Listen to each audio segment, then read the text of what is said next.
Olá, pessoal! Hoje vamos discutir o tema da saúde do trabalhador, dando ênfase à questão do acidente do trabalho. Bem-vindos a mais um Papeando com Pamplona.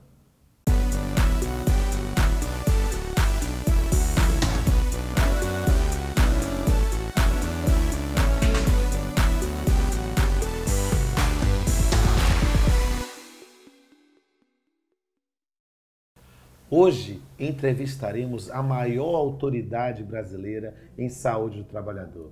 É com muita honra que eu apresento Sebastião Geraldo de Oliveira, desembargador do Tribunal Regional do Trabalho de Minas Gerais, professor universitário e membro da Academia Brasileira de Direito do Trabalho.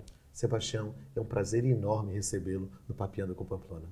Pamplona, alegria toda minha, participar desse programa de tanto sucesso. Era uma antiga pretensão que eu tinha, então estou aqui à sua disposição. E a alegria e a honra é toda nossa. E nesse ponto, vamos começar logo com o VT. Roda o VT. Tanto no Brasil como na Bahia, né, os acidentes do trabalho, eles acontecem com uma dimensão muito maior do que se registra, porque nós temos os acidentes que são notificados através de uma CAT, e tem os acidentes que não são notificados. Então, esse número é muito maior do que se apresenta nas estatísticas. O nosso setor, a superintendência, ela cuida da fiscalização das normas de segurança e saúde do trabalho e, por isso, foca principais atividades em que o número de acidentes é muito grande. E essas atividades são 3 atividades no estado em que nós fiscalizamos com frequência, que é a construção civil, as empresas de petróleo e as atividades de energia. A minha visão é que a questão dos acidentes e doenças ocupacionais, elas extrapolam o que está legislado, porque nós precisamos mesmo de uma política educacional e um programa de prevenção de acidentes. Eu só acredito que nós reduziremos os acidentes de trabalho quando nós tivermos nas escolas, tanto no nível básico, como técnico, como universidade, uma matéria, uma discussão maior sobre o acidente de trabalho. Por quê?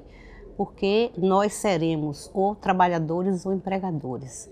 E quando essas duas partes tiverem a consciência do que é o acidente de trabalho, quais as consequências, não para o trabalhador só, mas para toda a sociedade, aí nós teremos uma mudança de mentalidade, que essa mudança de mentalidade trará como resultado uma redução do acidente de trabalho, uma consciência maior nossa, a cidadania, de que não podemos, a sociedade como um todo, pagar por uma conta tão alta pelas doenças e os acidentes de trabalho.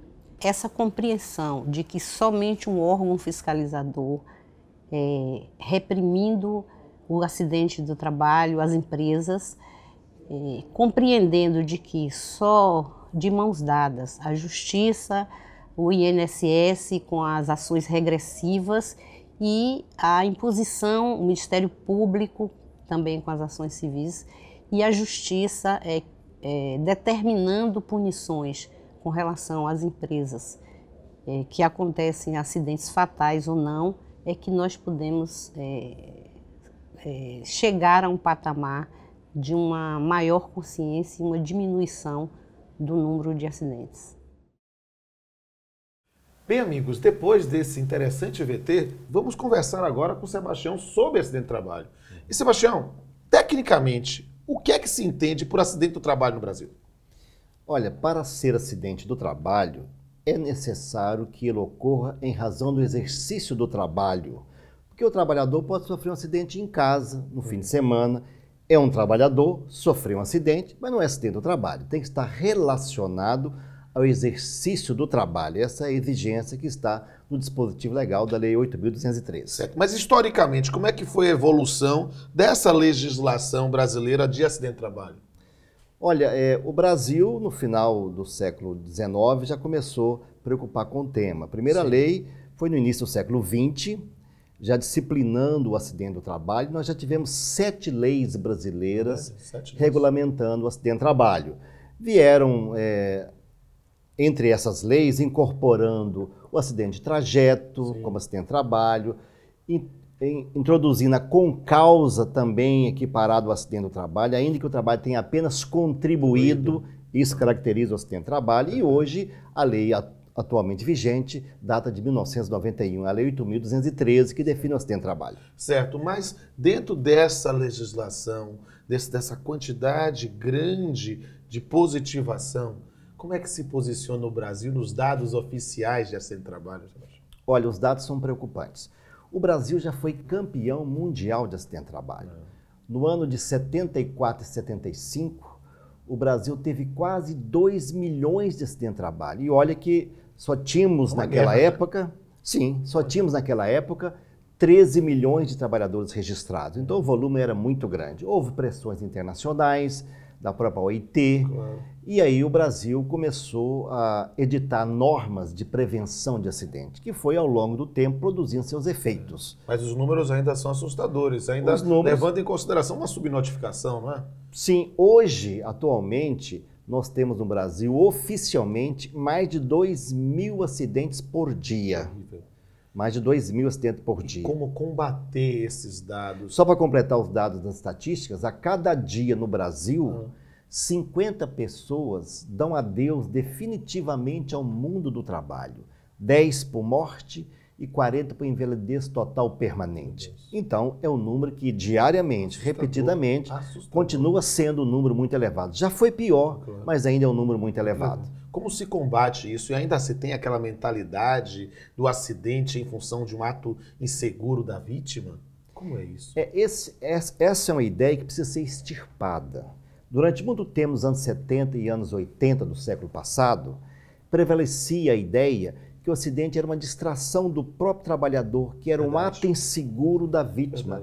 Isto era uma forma de culpabilizar a vítima e não avança na prevenção agindo desta forma. Os estudos mais modernos da acidentologia indicam que o acidente decorre de uma rede de fatores combinados. Então, é possível fazer a prevenção e evitar o acidente em mais de 90% dos casos. E pensando em prevenção, como é que a gente insere o programa de trabalho seguro desenvolvido pela Justiça do Trabalho?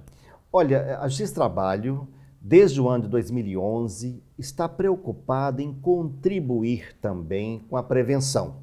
O juiz não quer apenas emitir condenações, julgamentos de condenações por acidente, ele quer colaborar com a sociedade para despertar para a prevenção. E a prevenção, a própria palavra já indica de onde veio prevenção. Prever, ver antes. Ver antes para tomar atitudes preventivas. Então, o programa de trabalho seguro do TST tem desenvolvido no Brasil inteiro diálogo com a sociedade, seminários, congressos, compartilhando informações, inclusive com outros órgãos de fiscalização, com a Procuradoria-Geral da Fazenda Nacional, e isso tem dado um resultado extraordinário de colaboração. Quais aspectos devem ser enfatizados nessa prevenção, nessa lógica de prevenir o acidente? Olha, o dado principal é o seguinte: a prevenção é uma cultura que deve ser instituída e protagonizada pelo empregador. Perfeito. O empregador que tem autonomia para cumprir e fazer cumprir as normas de segurança. Não adianta tentar responsabilizar apenas o trabalhador.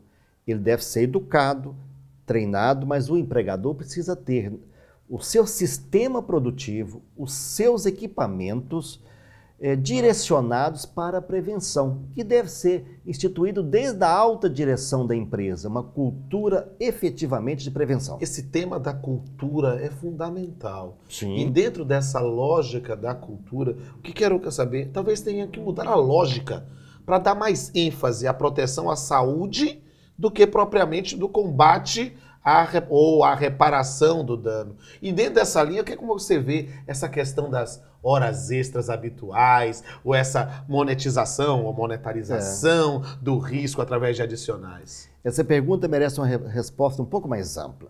Veja bem, durante muito tempo no Brasil prevaleceu a lógica de indenizar os riscos pelos adicionais. Aliás, pagar adicionais pelo risco. Se o local prejudica a saúde, adicional de salubridade. Se corre risco de morrer no trabalho, adicional de periculosidade. Se trabalha à noite, adicional noturno. Se trabalha além do horário, adicional de horas extras. Então, em vez de combater os agentes nocivos, você dá uma recompensa por trabalhar exposto ao agente nocivo. Isso é o risco monetizado. A concepção mais moderna não é essa. De vender a saúde. A saúde não se vende por preço algum. Exato. Tanto que na França eles chamam de adicional de suicídio, adicional de salubridade, adicional de suicídio.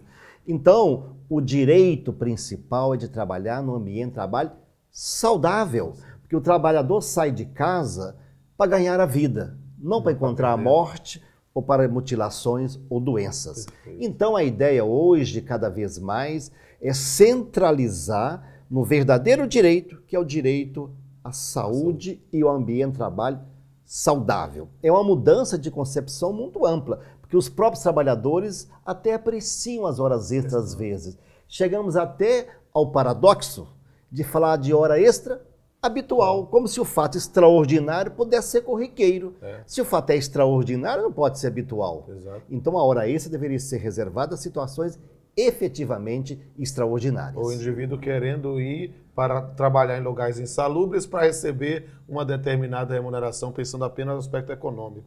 Mas para nosso arremate, eu queria uma mensagem final. A pessoa que está nos vendo, empregado ou empregador, e que esteja diante de um acidente de trabalho, o que você diria a ele, Sebastião? Olha, se você sofreu um acidente e foi vítima, e se foi por culpa ou descaso do seu patrão, procure um advogado, procure o seu sindicato, procure seus direitos, porque cada vez que você procura seus direitos, você está colaborando com a sociedade para garantir um ambiente mais digno e mais saudável, além de reparar os danos que você sofreu. Se for empregador, procure cuidar da prevenção de acidente. Não há mais espaço para amadores ou aventureiros. Se você não fizer a precaução para evitar o acidente, a sua empresa vai valer menos no futuro, porque terá muitas indenizações para serem pagas em razão do acidente. Bem, eu estou achando fascinante esse papo, só que eu preciso compartilhar com essa plateia linda que está aqui. Deixa eu ver. Alguém quer perguntar aí? Oi, professor, tudo bem? Meu nome é Camila. Quais são os principais direitos do acidentado no trabalho? Olha, Camila, aquele que sofreu acidente tem direito a receber da Previdência os direitos previdenciários, que pode ser auxílio-doença, aposentadoria ou pensão se tiver morte, e pode ainda ter direito a receber do empregador indenizações de danos materiais, danos morais ou danos estéticos, conforme for o caso. Isso sem deixar de levar em consideração uma eventual suspensão do contrato de trabalho e a estabilidade correspondente. Professor, tudo bom? Meu nome é Thaís e eu gostaria de saber a natureza da responsabilidade civil aplicada ao acidente de trabalho. Thaís, a natureza principal é subjetiva, mas avança hoje de forma bem acelerada a indenização também por natureza objetiva, ou seja, pela simples existência do risco.